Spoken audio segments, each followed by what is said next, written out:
Morning, everybody, for those of you in Alaska, and afternoon for everybody else who's somewhere in a more forward time zone than us. Before I introduce Dr. Courtney Carothers and Dr. Jessica Black, I wanted to give first off a land acknowledgement. So I'd like to acknowledge the Alaska Native nations upon whose ancestral and contemporary lands our campuses reside. In Fairbanks, where Jessica and I are located, our Troth-Yetta campus is located on the homelands of the Dana peoples of the Lower Tanana River. And in Anchorage, where Courtney is located, I wanted to acknowledge the homelands of the Dena'ina peoples. So it's my pleasure to introduce, like I said, Dr. Courtney Carothers and Dr. Jessica Black are going to give a seminar entitled Tamamta All of Us, Decolonizing and Indigenizing Fisheries and Marine Sciences in Alaska. A bit about Jessica and Courtney. So Dr. Jessica Black is from Fort Yukon in Nenana, Alaska. She received her PhD in social work from Washington University in St. Louis and is currently an assistant professor in the Department of Alaska Native Studies, Rural Development and Tribal Governance at the University of Alaska Fairbanks. Her work focuses mainly on relationships between governance and well-being among Alaska Native peoples, especially as it pertains to tribal stewardship and cultural connectivity. Dr. Courtney Carothers is a professor of fisheries in the College of Fisheries and Ocean Sciences, also at UAF. She has a PhD in environmental anthropology from the University of Washington. Her work focuses on human and environment relationships, cultural values, equity, and well-being, with a specific emphasis in partnering with Indigenous communities to understand social and cultural dimensions of knowledge systems, climate change, traditional ways of life, and decolonization. So with that, I turn it over to Dr. Jessica Black and Dr. Courtney Carothers. Good morning, everyone. Bon Gwinzi. Let me just pull up my slides here. It's good to see everyone. Thank you for making time for this today. I know everybody's schedules are busy. Can you see that? No? Not yet? Okay. At the end of the semester, but it's just so awesome to see everybody this morning, and thank you for making the time. I'd like to start us out again with another land acknowledgement. And I show this map here because in Alaska, we have a diversity of tribal nations and language families. And these tribes, which I am a member of Gwich'âjê tribal government, have lived on these lands for 10,000 plus years and have a long, deep, and meaningful relationship. And so we'd also like to just honor the past, present, and future stewardship of the tribal nations here in Alaska, on which I live on the Lower Tanana Dana, the Chinahultani Troth-Yetta campus I work on, and I'm very grateful for their past, present, and future stewardship. I'd like to start by introducing myself in my native language to pay respect to my ancestors, and also I'm a language learner. In Alaska, we also had boarding schools, which took many Alaska Native children away from their families and asked that they only speak English. So much of our language was lost, or as I like to say, went to sleep. And so we are reawakening our languages, and as a language learner, I'd like to introduce myself in my language. Shojri Jessica Blackoji Gwich'âjê Gwatsan Ichli Gatanan Gwichi Shahan Marlene Shiti Bill Shitsuza Shitsi Sarah Isaac John Gwich'âjê Gwatsan Hisha Shiki Nai Aurora Shoote Danny. I introduced myself saying my name is Jessica Black, and I belong to the people of Gwich'âjê, Fort Yukon, but I also grew up in the village of Nenana, which is about 60 miles south of Fairbanks, and it is the homelands of the Lower Tanana Dana. I'm very grateful to also be raised in Nenana, as I was immersed in the culture of the Lower Dana people, learning their songs, language, cultural practices. And I also live and reside on the homelands of the Lower Tanana Dene here at Troth-Yetta campus in Fairbanks. My husband and I have a little daughter, Aurora. He's from Bujrek-O, Arctic Village, and much of our life together centers around ensuring our cultural practices and our languages are continuing to thrive into the future. And I wanted to share a little bit about how I came to this work that we'll be sharing with you today. Growing up in Fort Yukon, I was raised in a fishing family. My grandparents were traditional fisher people. My grandpa was also a trapper. And so we lived a very traditional lifestyle out on the land. And so it was interesting. Yesterday was a part of a presentation, and one of the questions was, when did you know your culture was important? And was interesting question for me because I had to really think, and I just realized that it's always been instilled in me since the time I was born, before I was born, just how sacred the land and the animals and the waters are. And it's always just been a part of my life. So it's not really surprising that my current work focuses on this sacred relationship between the land, people, and place. And in Alaska, we have over 200 federally recognized tribes, and they have a government to government relationship with the US federal government. So they have sovereign powers. And so it was just natural for me to look at that relationship between governance and well being, especially as it pertained to things like our traditional ways of life, hunting and fishing and gathering, and also how that all leads to a sense of wellness at both the individual and community levels. So it was just really a part of my life ever since I can remember, and continues to be. So now I'm at the University of Alaska Fairbanks, and I work in the Department of Alaska Native Studies and Rural Development, but also tribal governance. So a lot of the courses I teach focus on natural resources management, tribal governance. I teach an Indigenous methodologies course.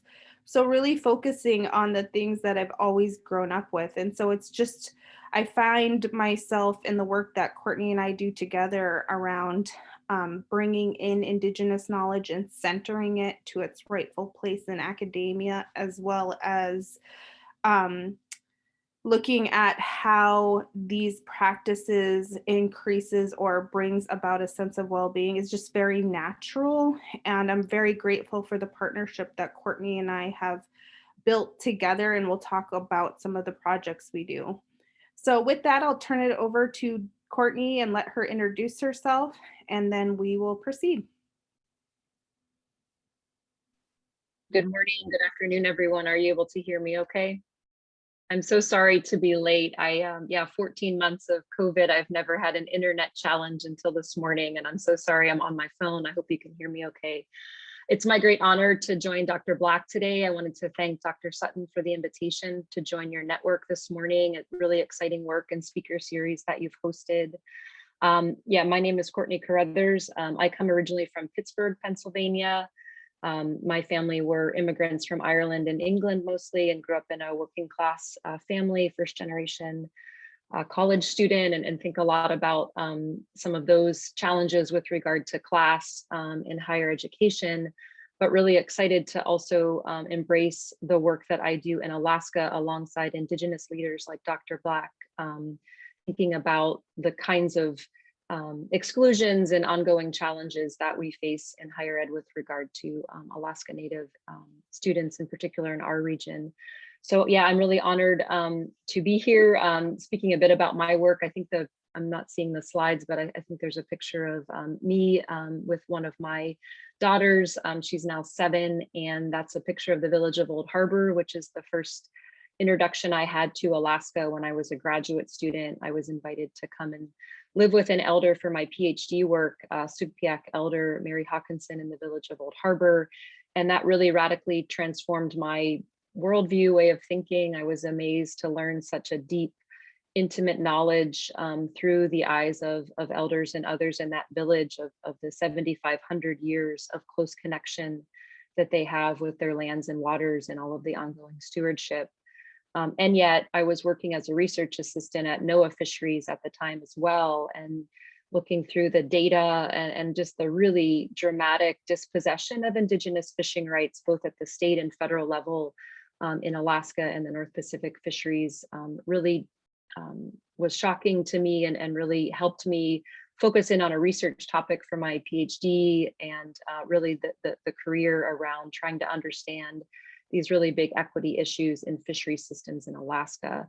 And so Dr. Black and I were able to partner up on some work looking at well-being in fisheries, Indigenous stewardship practices, all of these really important research projects that we've been leading, but led us really to our institution at UAF and our College of Fisheries and Ocean Sciences in particular, recognizing why is everything that why is most of what we're teaching at our college Western science?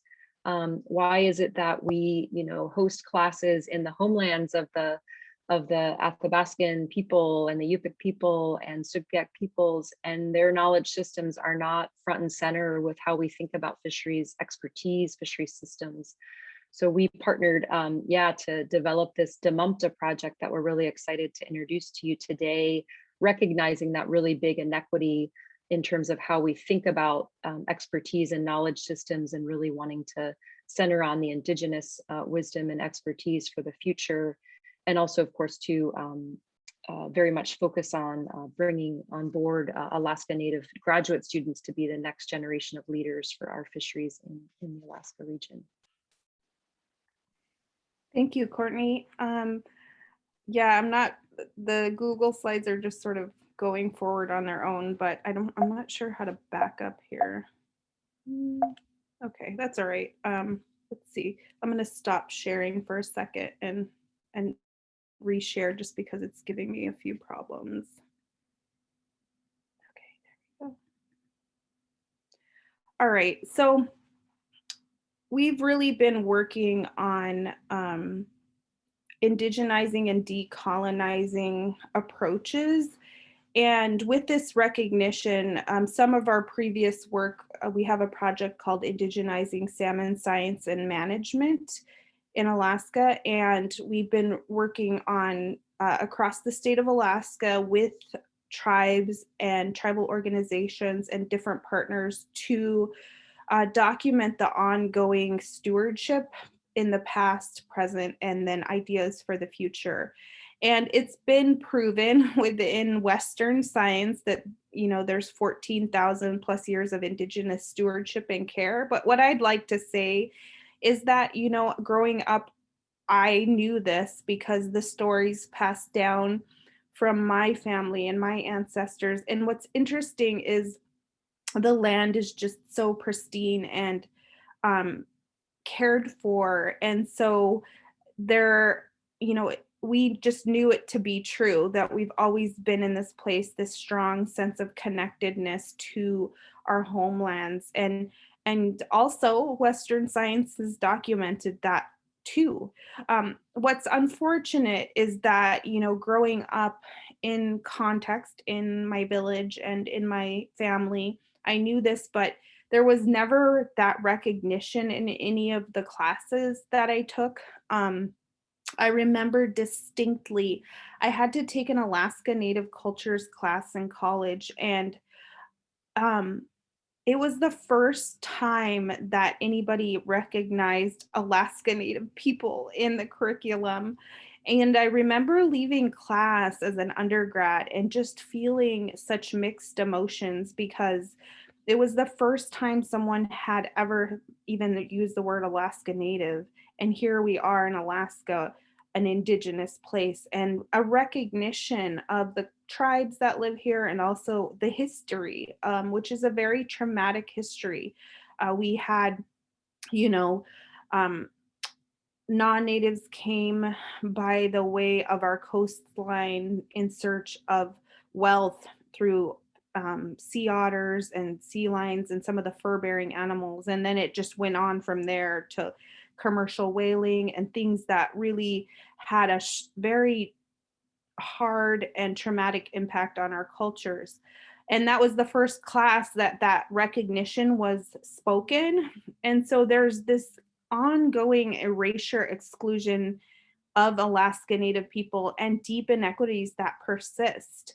When we think about things like fisheries or wildlife management, you know, it takes um, a very, I would say, special person or a person who is committed to equity work to even bring up Indigenous knowledge within their curriculum. And so, and it's just so saddening, I guess, to be honest, that that's the case in this day and age, because the ongoing stewardship for 14,000 plus years and the care of the land, it just seems only natural that we would bring in Indigenous knowledge and Indigenous practices into these, you know, fisheries and wildlife management courses. I am seeing some shifts in education, but we need more, so that we can center Indigenous people's self-determination and knowledge systems to their rightful place in academia. Because quite frankly, um, as can be witnessed by these quotes here, there is true marginalization of Indigenous knowledge and peoples in academia. And education has such a mixed history for Indigenous peoples. I mean, even in this day and age, I serve as an advisor for a student group on campus. And we had lunch one day, and the students shared with me and our other advisor their reluctance to wear their parkas, their fur parkas, or anything that would signal them out as being Indigenous because of the comments they would get and the treatment. And we're talking like in the last year or so. So there's this continued, just I would say colonization and racism that persists. And our work really is trying to counter some of that, but also just put Indigenous knowledge to its rightful place in academia as its own intact knowledge system. Trend, I'm not able to forward. I don't know what's going on here. Do you have any ideas? Well, And I just want to say too, I'm back online. Jess, if you wanted me to share them, I could too, if that. Sorry, everybody. Technical difficulties. So I'm going to stop sharing and I'll have Courtney share. That sounds great.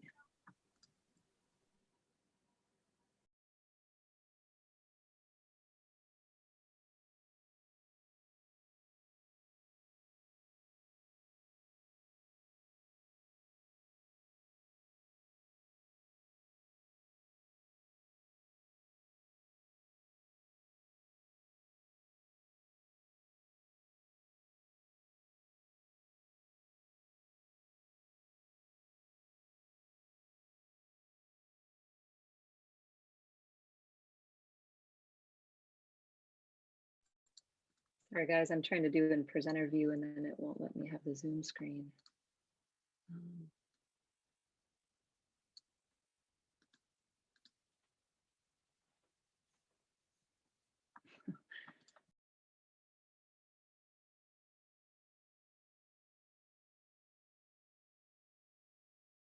Courtney, did you want me to try to bring it back up?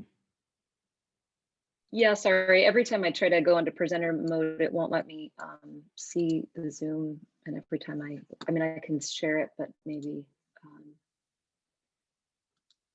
let me just share it and then I'll go into presenter view. How's that look? We're usually a little more dialed in than this. I'm so sorry. it's there. You're fine. You're fine. Okay, and it's showing full screen. Awesome. Yeah, it's just, internet challenges sometimes in this day and age is just a challenge. So yeah, so I've talked a lot about Indigenous knowledge, and I want to just say that there's a lot of different articles out there and scholarly works that I would totally encourage you to read up on. Some that come to mind are Quigley and Barnhart's work, also the work of the Inuit Circumpolar Council. They just came out with a new report. So there's a lot of definitions of Indigenous knowledge.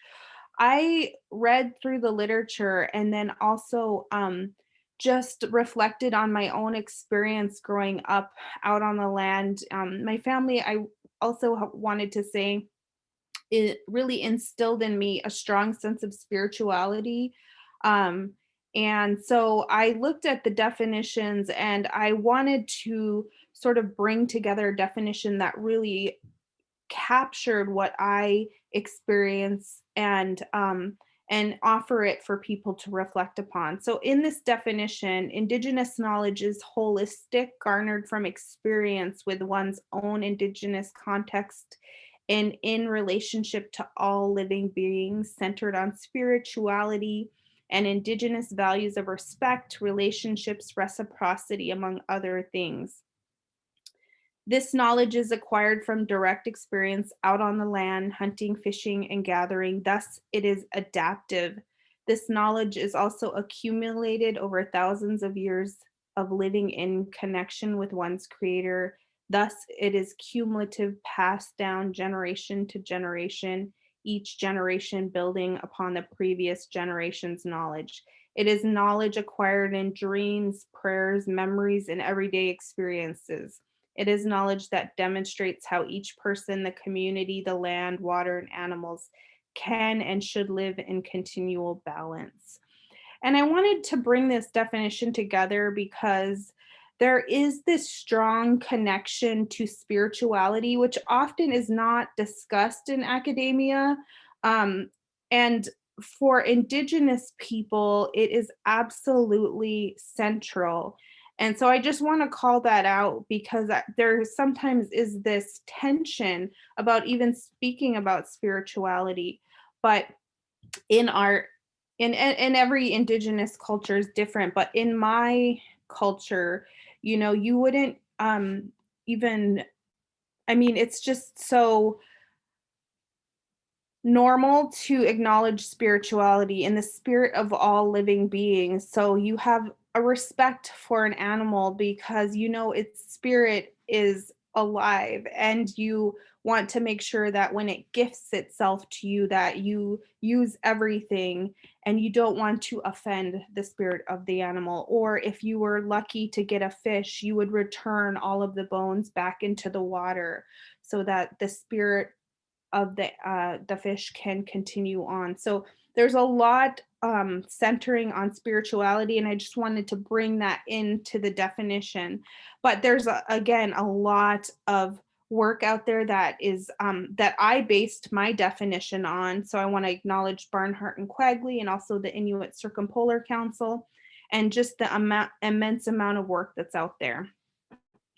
I'd already discussed this slide, so we can move forward, and I'll turn it over to Courtney. Thank you, Jessica. Yeah, so we wanted to also highlight in sort of introducing the central nature of our work around knowledge systems is recognizing this pluralism. So Jessica was talking about the importance of spirituality as one really important dimension in Indigenous worldviews. And I think one of the points I like to highlight in my work with fishery scientists and others is that the Western worldview often, is used as a universal one. So we use concepts in fisheries management, for example, like maximum sustainable yield, or the assumption that people act as individual kind of tragedy of the commons, like I'm going to take as much as I can, and I'm not going to think about others. These are really Western assumptions about the nature of how people act with regard to the environment and with each other. And I think that can be another way of perpetuating that sort of colonialism or indigenous erasure, assuming that people behave a certain way when really they're using assumptions based on Western European worldviews and knowledge. And of course, within that as well, there is a lot of there's the whole field of sort of science and technology studies talking about how Western science is its own culture, right? And it has its own views on spirituality or biblical influences that might not be apparent because it's seen to be, the subjective value neutral kind of framework. But of course, it's implicitly, social and makes many assumptions that are very foreign to other worldviews. And just to complete the circle on that example of maximum sustainable yield, one of the Otna elders that we work with, Wilson Justin, in his interviews with us, talks about how that concept of predicting how many fish will return next year and assuming that you will take as many as you can, without hurting the sustainability of the future generations, that whole process is so deeply offensive to an Atna worldview, because fish are a non-human kin relation. They have agency, they're in charge, people aren't in charge. And so assuming that you're going to make this prediction about these salmon beings in the future is really deeply offensive, and you're violating the roles of people in that system. So these are some of the things that we try to highlight. This isn't a simple exercise of let's, as Western scientists, collect some traditional knowledge and plug it into our model. That's not at all what we advocate in our DMUMTA work, but to recognize really different knowledge systems, intact knowledge systems, and how to work across them, how to give respect and validity and legitimacy to both, and many and plural, and how to make some intersections between them.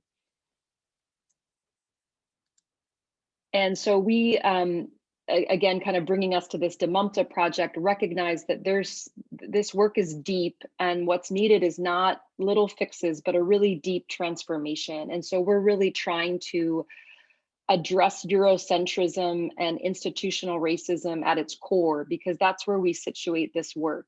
We're not going to have transformation until we bring and identify all of these fundamental erasures and inequities forward. And we want to create a space in our college and institution that recognizes that, so that we're not bringing Alaska Native students into a toxic environment that continues their oppression, because they're not acknowledged, and their cultures and their stewardship and their values aren't being acknowledged. So we're really trying to hit really deep with this work.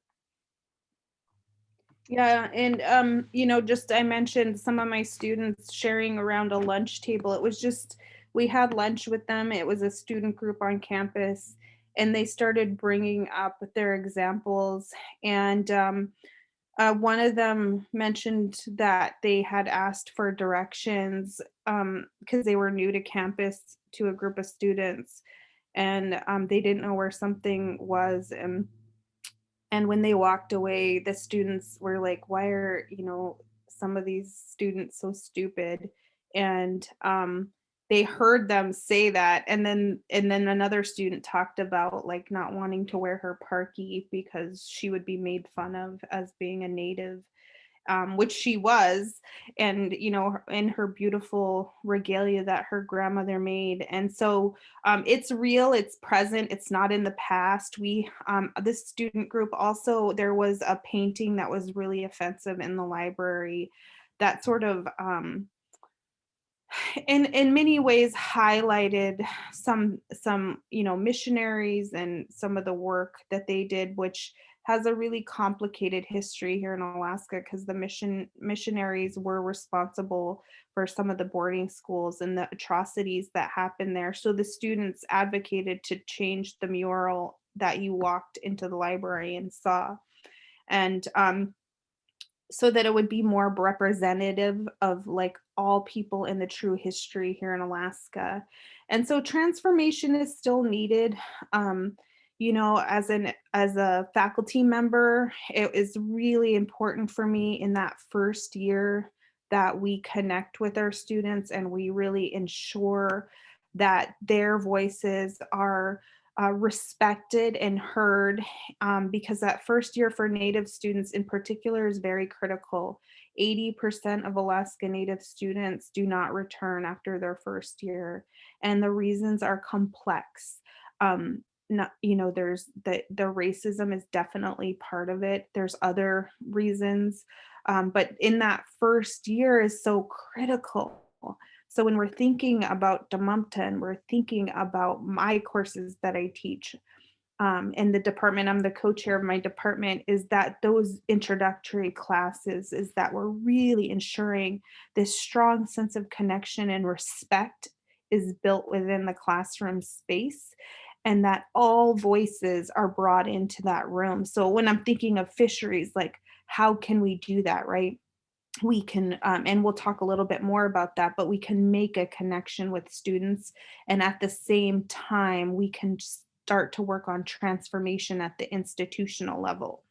I just want to bring your eyes to a couple of pieces of work that I've worked on and my colleagues as well. So the first one is called Survival Denied, and it is a report from the Council of Athabascan Tribal Governments. You can just look up Survival Denied on Google, and I think the Alliance for a Just Society helped to publish it.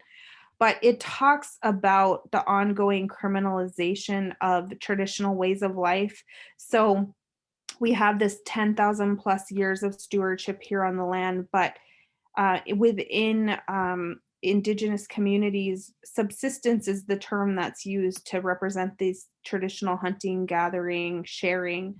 And subsistence catch is like 1% of the overall catch here in Alaska, but there are documented cases of criminalization of subsistence, meaning people are ticketed and fined for basically living their way of life. The reasons for it are very complex. For example, in Fort Yukon, we have a national wildlife refuge right outside of Fort Yukon, but we also have state land, Alaska Native Corporation land, which is managed by the state, individual allotments owned by people, and other private land. But there are certain regulations that you have to abide by on each type of land. So there's a federal, say, subsistence opening, and if you were to catch a moose on state land during a federal opening, you would be ticketed and fined, even if you thought you were on federal land. There's just a lot of documented instances of this, and so transformation is definitely needed within our governing systems. We also have a report on the SASAP, the State of Alaska Salmon and People website, that's called I Am a Criminal, Criminalization of Indigenous Fishing Practices. And again, documentation of this, basically just criminalization, being ticketed, fined, even if you aren't, just the fear of, being fined. I know I'm a fisherwoman, and we have, say, like a 24-hour opening to fish, and we're just so scared of being fined. We always pull our nets early, just like a few minutes early. And sure enough, like every single time a plane flies over right at almost on the hour that we're supposed to have our nets out. And that's just it just freaks me out, because it's just that fear of like getting my net taken, which is $400+, getting our fish, which we work so hard for. We might just get a couple of fish taken, and just made to feel like that instilled fear, like we're doing something wrong when we're just living like our ancestors have. So, the transformation is really huge that needs to happen within our governing systems, within our academia. So it's just like layered. The feelings are layered and the needs are layered. I'll turn it over to Courtney at this time to talk a little bit more. Thank you. Yeah, this last figure on the right is another sort of body of work that I've been involved in, trying to document some of these inequities. This is a look at the change in the number of commercial salmon fishing permits in communities, largely Alaska Native communities, over time. And I'd say there's a 15+ year kind of history of documenting the dispossession of fishing rights from Indigenous communities, but a real tension where I think the sort of dominant story about that, the sort of state and federal system tends to tell the story of the regulations that we have, the limitation and privatization of these fishing rights is a value neutral policy. The reason that Alaska Native villages have lost salmon permits was because they sold them, or they're not flourishing in the system, and there's no recognition that privatization policy has really benefited urban and people well connected to capital and efficiency. These policies are based on wanting efficiency to guide fisheries access, and I think they're completely inappropriate for the kinds of mixed economies and traditional livelihoods that Alaska has. And so that's another. We have this well-documented body of work on this inequity, but nothing's changing. So this is again where I think we we're brought to this work to pit. We really need to be focused less on documenting. The documentation is really important, and I think it's data and it tells the story. But in our work, we're with DMUMTA, really, we need to transform this system, or things aren't going to change. So we have this new project. It's a 5-year project from NSF, one of the NRT projects. It's also funded through Navigating the New Arctic program. So we're really trying to start with this next generation, transform our graduate education, how we teach, who we teach in the fisheries and marine sciences, and also partner really closely across our university to try to bring the kinds of transformations we're hoping to do in our departments and college across the university. And we have many partners. We have a slide at the end that will list some of them. Yeah, and we're spending a lot of time thinking about the pedagogy and the support system that we'll have for Alaska Natives and other Indigenous students as they come through the program. So some of our activities include the new courses, Indigenous Fisheries of Alaska. I'm really excited about this because remember I talked about how important it is in that first year, and that's the same for graduate students, that first semester of the first year, to really ensure we're situating their educational experience in a powerful way where they are, their knowledge systems are acknowledged, and their elders are, brought into the space. We have a graduate seminar in fisheries governance, which will invite a lot of different speakers and experts, quite frankly, in the world of Indigenous fisheries. And then also ensuring that they get some professional skills. We'll have an elder in residence program because we've been so fundamentally shaped by elders. I mean, growing up, like those were my first teachers, were my great grandmothers and my grandparents. And so, and also in this work that Courtney and I have been engaged in, elders like Wilson Justin and Mike Williams and many others have fundamentally helped shape our work. We want to invite them to share their knowledge within the classes, seminars, and dialogues and mentor trainees. We'll have visiting Indigenous scholars to help shift these pedagogies and increase student success. So we've already built a nice list of scholars we want to invite. And if you're interested, anyone, we will be, those will be more open to the public and we can, definitely put you on our mailing list. And then we're also going to have fish camp and cultural immersions where graduate students, faculty, state and federal scientists, and managers come to these week-long cultural immersions. We'll have our first one this fall right across the river here at Howard Luke's camp. And those times will be really about getting more deep into dialogues and understanding within context, right? There's something that it just is transformative about being out on the land next to the river in place talking about these things. And then professional development, which will be training for faculty, staff, students, and partners.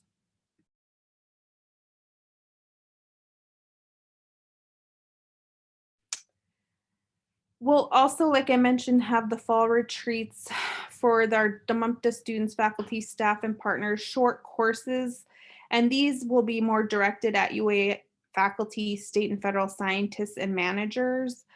We've been trained by First Alaskans Institute to host racial equity dialogues, which really are about hosting very difficult conversations about racism and racial equity, but they're done in a way that where everybody's voice is brought into the room.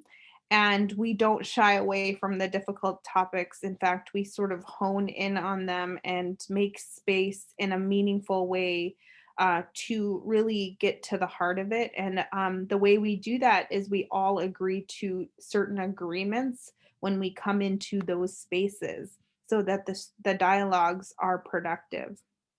Also, art installations, which the literature really talks about how students, when they walk into a place like an institution or a governing, whether it be like academia or like say the state Alaska Department of Fish and Game or any institution, that they look for representation of themselves.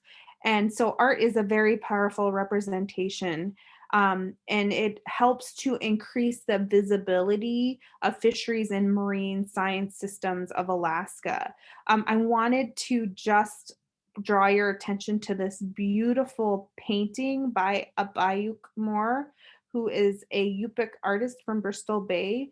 And we have hired her as part of Damamta to do some of the work of visual representation, and this in this project in particular, our logo, which will be launching pretty soon. But just the beautiful layers within this piece of work itself, you can't really see because it's smaller, but if you look at the actual piece, which we hope to hang in the fisheries building at UAF, it's just so complex and there's so many layered inputs here. And so we want that visual representation to be present throughout campus.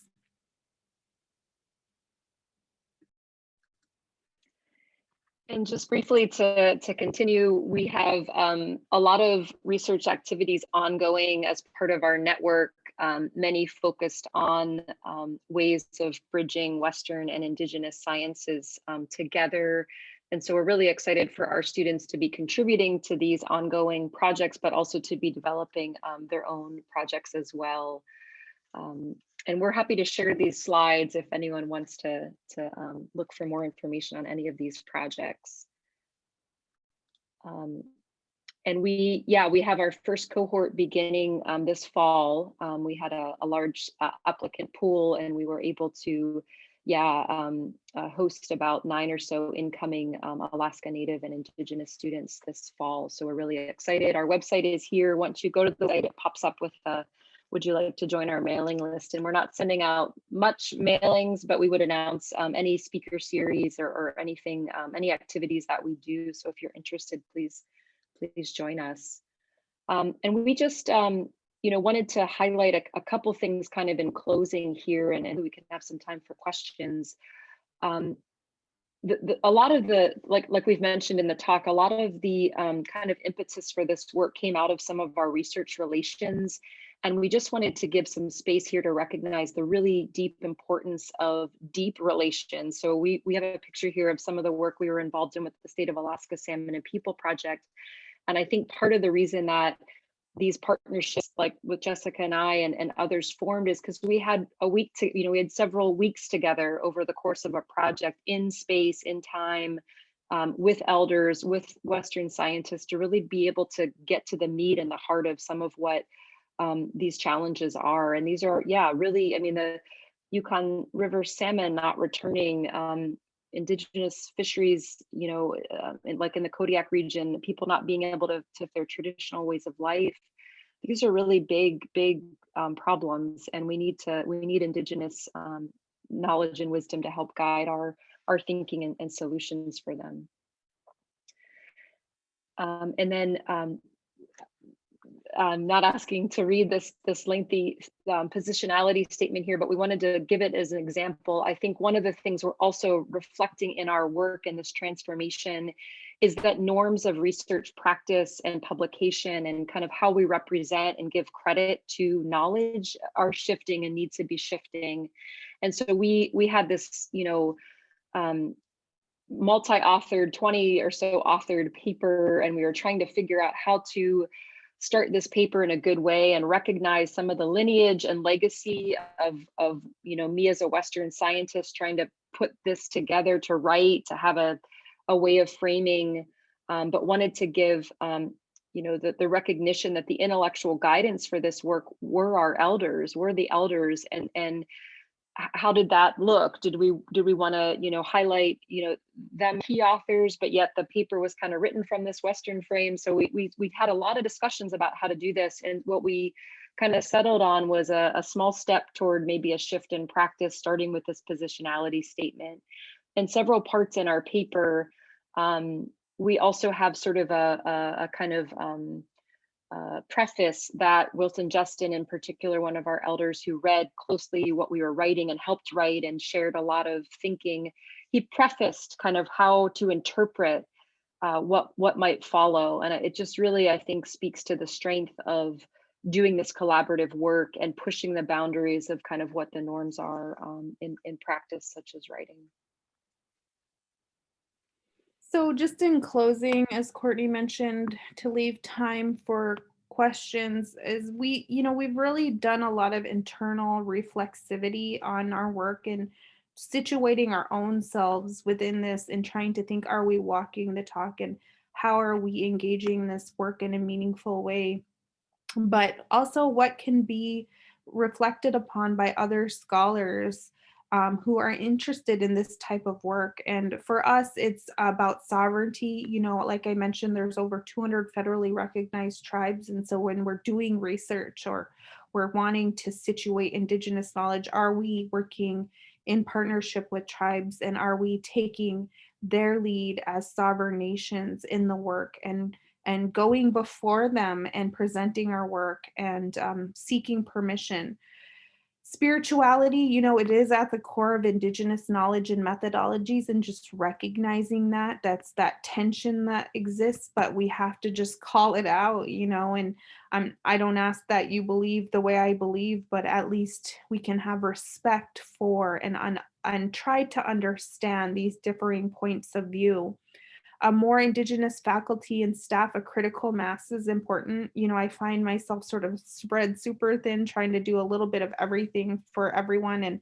And that's really hard because, I'm just one person, but as we build the critical mass, we can help like spread the load and also engage in meaningful partnerships with other faculty and administrators to try to help reshape and transform education. And then creating safe spaces. I put Indigenous only spaces so that my students or my fellow faculty can really come together and get real about some of the challenges we're facing, but also how to insert our voices into this transformational process. And just a few more to highlight. One of the things that I think is so important in our work in transforming fisheries systems is being able to call out some of the invisibility of some of the Eurocentrism that still persists. And I use that example of maximum sustainable yield as one example. And it's, I think we're challenging our faculty across our college as we start growing this DMUMTA transformation to think about their syllabus. Are they including Alaska Native scholarship on their teachings about fisheries and marine systems in Alaska? And if they're not, why aren't they? And how can we help shift that in terms of centering other ways of knowing and how we teach?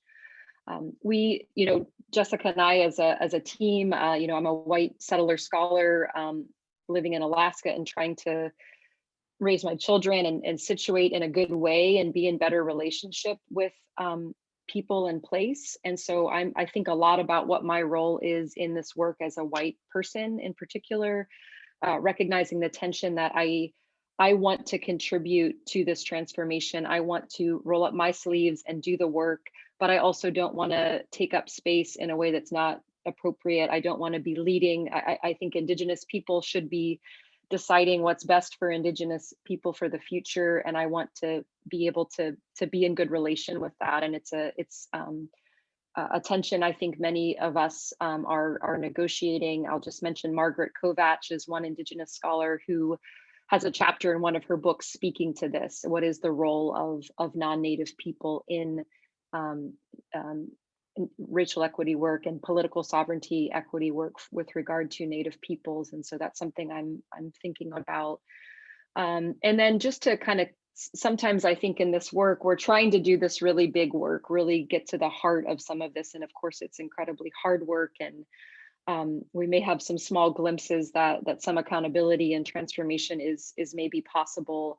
And I'll just use the example of our circle dialogues. We, in several conferences in Alaska, we tried to just change the norm of, rather than having a person at the front of the room speaking, we create a circle. And that can be uncomfortable for people who aren't used to that, like, oh, you want me to speak or I have to share, but just getting in a circle of people together is really centering and grounding. And I feel like we've had a lot of reflection back from people who were able to just get a different way of thinking about how to have conversations, how to do this work together in partnership. So I think that's our slide deck here. We want to, of course, say Guyana, Masicho to our funders and partners. NSF is funding this work. We have many partners across our research projects as well, tribal partners, state and federal partners. And we put up some of our references. Again, we're happy to share this slide deck if anyone would like to read more of any of this. Dr. Black, did you want to close out as well?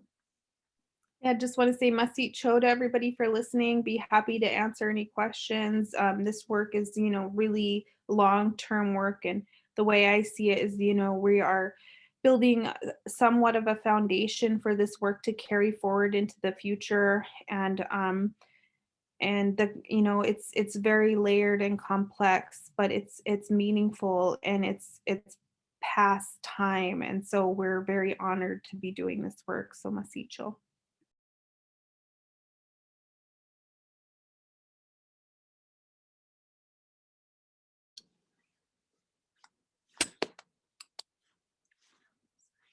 I was going to ask a question. Please ask a question. Okay, hi, I'm Elizabeth. I'm actually a geology professor at UIF, and I'm really happy that I was able to join in this conversation. I thought it was really, really interesting and gave me a lot of ideas as well. But I had a question about kind of how some of this message can be like translated into commercial practices. So I love the idea of like kind of the academic and indigenous partnership and learning from each other. But if I think about what I learn about ocean harvesting and things like that at the commercial level, like it seems so divorced from any of the values that you discussed. And I wondered if there's a way to communicate, if within your plan, working together, if you found a way to communicate to those industries, that really would benefit from, both the scientific and the indigenous knowledge and values.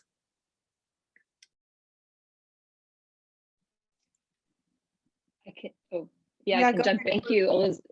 Yeah, thank you, Elizabeth, for that question. And it makes me think, I think in the sort of industrial food production, fisheries production, there's sometimes, and I know Jessica has shared on this a bit, a tendency to think that there's not a lot of diversity within commercial fisheries section. So I think that's one of the places I start, where there's a lot of small boat operators in Alaska who fish, sort of a mixed economy, and it's part of their indigenous tradition, for hundreds of years, fishing for trade and commerce. And so I guess I would just say that there's a real heterogeneity to commercial fisheries production that's really important. And so there are, I think, very much indigenous values around, collectivity, kind of kin-based fisheries. That's a lot of the work I study when salmon fishing, for example, shifted from being kin-based, community-based to one person, one permit, one boat. It dramatically changed how people could fish, and that's had really big repercussions. Freddie Christensen is another scholar that we work with, leader, who talks a lot about living through that experience and how it's shifted values in his own Sugpiaq community around individualism and competition. So that's one piece. I think the larger sort of industrial scale fisheries, where the sort of centering of profit as being the major goal, I think it's just important to recognize, there are a lot of changes, consumer changes, right? That's sort of within agriculture. People want to know their farmers. They want to know where their food's coming from. Same in fishing. They want to know who their fishermen are. They want to know how it's being caught, not just with an environmental impact, but with a social justice impact. So maybe there's something in any of those that might resonate. Yeah, thank you. Yeah, I also wanted to just add that we are working to within our group, and I wanted to acknowledge some of our partners. We are partnered with many organizations, but also some of our research partners, Dr. Rachel Donkersloot, Danielle Ringer, Janessa Esquible. We are trying to attend as many of the governing meetings as possible in like the North Pacific Fisheries Management Council, the Board of Fish, Board of Game. I also wanted to acknowledge the Yukon River Intertribal Fish Commission and the Kuskokwim Intertribal Fish Commission, which are partners of ours, and they are attending these larger meetings. So we really, I think one of the coolest things is our network is very broad. And I see Jim Simons on the line, but he works with both fish commissions and has a lot of expertise in the processes of management. And so just trying to really build our network so that when we're not capturing, say, like, the commercial, or we're not in those spaces, we have partners that are also, helping to document, but also provide guidance on how the best places to go in and better understand, provide testimony, advocate, sit on a committee, that type of thing. So we're really trying to do some of that as well. Great question, though. Any other questions? Maybe one more? Sure, I've got a question. So I really enjoyed the discussion of like different worldviews and sort of bringing in this sort of, traditional spirituality to thinking about science and research. It kind of reminds me of some other discussions we've had in Rose about sort of the role of people with traditional religious beliefs in science and how they don't feel very comfortable speaking up in classes and things like that. And I guess like whenever I think about this, I can always kind of hear in the back of my head as an evolutionary biologist, sort of Richard Dawkins responding to this, pretty critically. And I just wonder, like, how would you respond to sort of like a, really reductionist scientist to sort of justify the value that you bring from different worldviews and kind of letting those be heard in science?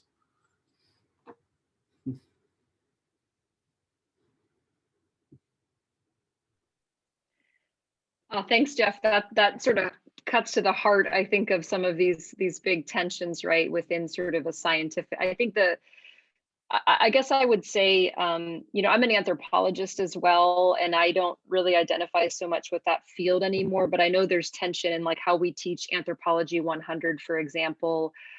There are faculty who may teach creationism alongside evolution, and it's sort of more of there's pluralism in how we believe, and we're not going to tell you how to believe. And so I think there's something to be said for the sort of pluralism and relativity, like giving everyone their own, their culture and their spirituality like a place, and not trying to create a hierarchy.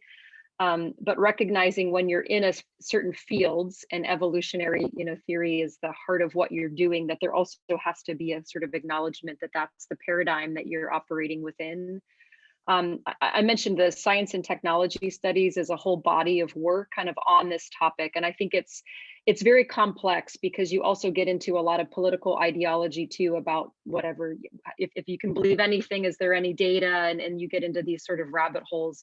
But I think there's a real good sense of literature in that field coming out of recognizing any kind of science, no matter if it's evolutionary biology or traditional knowledge, has its own assumptions, it makes its own paradigms. We've seen really bad scientific paradigms, right, with racism and eugenics and all of these really. So I think I don't think any paradigms without a critical eye. And I think some of the evolutionary, we have a lot of, I think the heart paradigm of evolutionary science creeping into like social Darwinism in a way that I think is really inappropriate and not reflected upon. So I don't know if I'm offering anything helpful, because I feel like we need a longer time to address something as deep as this, but I would say a general kind of respect for other paradigms, respect for other ways of knowing, and being real about, your own assumptions. Do I always think I'm, the fact-based neutral, or how is some of this social shaping involved in my own science that I do, and things like that.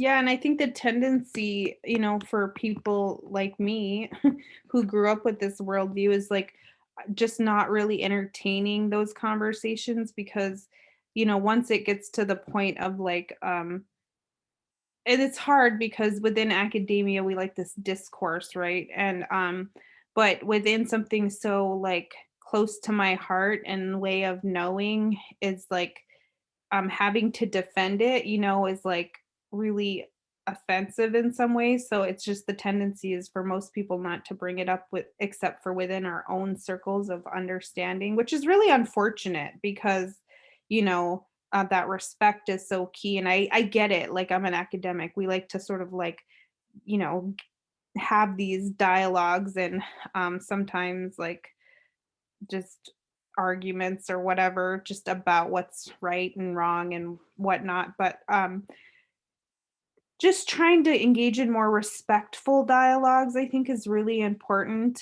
And I often find myself thinking about like why should I even be like defending something like this to anyone? It's just so central to my way of knowing. So it's something that, I've been feeling like more brave to just put out there because it is so central to our way of life is this deep sense of spirituality and respect and um reciprocity with the animal life and waters, and that's why we have such a strong connection to protecting it. And so it's all comes down to spirituality. And so I think it just being a little bit more brave to enter into these conversations and also listening to differing points of view, although I've like feel like I've been listening to them my whole life. So now I'm sort of like asserting this a little bit stronger so we can enter into these conversations.